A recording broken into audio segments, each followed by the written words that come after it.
کل نفس ذائقۃ الموت، یہ قرآن حکیم میں کئی دفعہ یہ آیت ریپیٹ ہوئی ہے کہ ہر جان کو موت کا مزہ چکھنا ہے،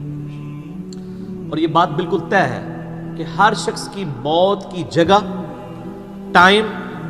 سیکنڈز تک اللہ تعالیٰ نے ڈیفائن کر دی ہے اس کی تقدیر میں، وہ آگے پیچھے نہیں ہو سکتی، نیور، ناٹ ایٹ آل۔ اور یہ جو بخاری مسلم میں آیا نا کہ جو شخص چاہتا ہے کہ اس کی عمر دراز کر دی جائے، اس کے رزق میں فراوانی ہو، وہ اپنے رشتہ داروں کے ساتھ حسن سلوک کرے، تو یہ بھی تقدیر میں لکھا ہوا ہوگا کہ اس کی عمر ہے 60 سال، لیکن یہ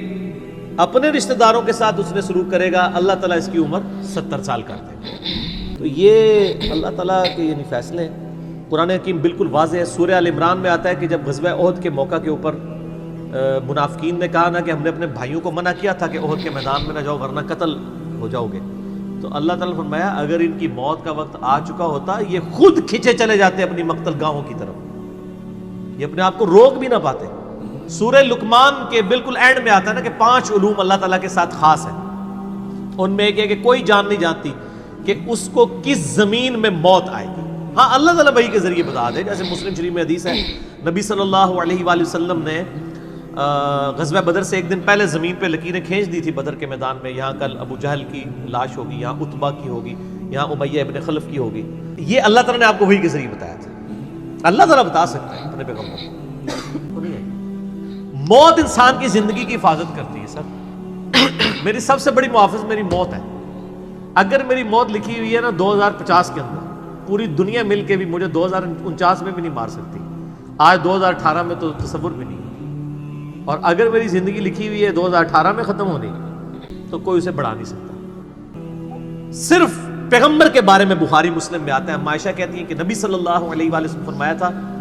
جو پیغمبر ہوتا ہے نا اس کے اوپر یہ آپشن رکھتا ہے کہ وہ چاہے تو ہمیشہ کے لیے زندہ رہے، چاہے اسے موت آ جائے۔ کہ عائشہ کہتی ہیں نبی صلی اللہ علیہ وآلہ وسلم اپنے موت کے وقت بار بار اوپر سر مبارک یعنی اٹھاتے تھے اور کہتے تھے اللہم الرفیق الاعلیٰ، تو کہتی ہیں میں نے جان لیا کہ حضور اپنی صحت مند زمانے میں کہا کرتے تھے کہ موت کے وقت نبی کے اوپر پیش کیا جاتا ہے، چاہے تو وہ دنیا میں رہے چاہے اسے موت آ جائے، تو مجھے لگتا ہے کہ نبی علیہ السلام پہ اس وقت آفر وہ پیش کی جا رہی ہے اور آپ کہہ رہے ہیں اللہ مجھے رفیق الاعلیٰ کے ساتھ ملا لے، تو میں نے کہا مجھے اب پتہ چل گیا کہ آپ صلی اللہ علیہ وسلم کو یعنی وفات ہو جائے۔ یہ نبی کے لیے خاص ہے اور کسی کو کوئی آپشن نہیں ملتا۔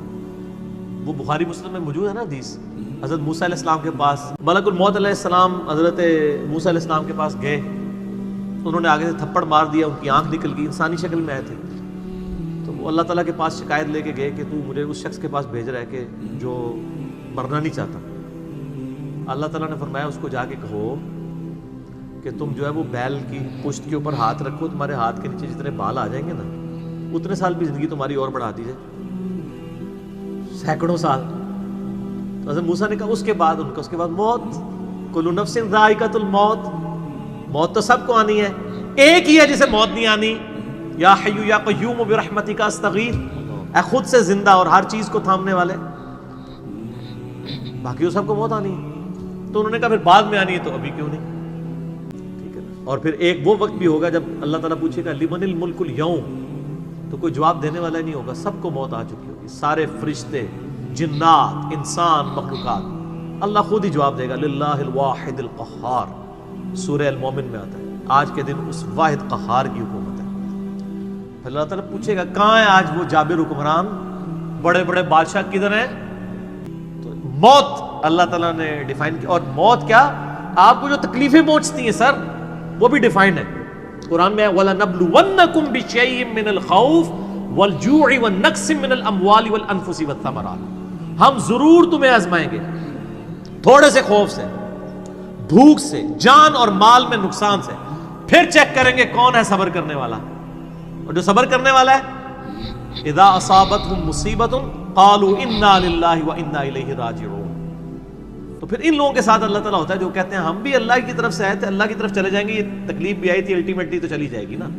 ان اللہ مع الصابرین، اللہ تعالیٰ صبر کرنے والوں کے ساتھ ہے۔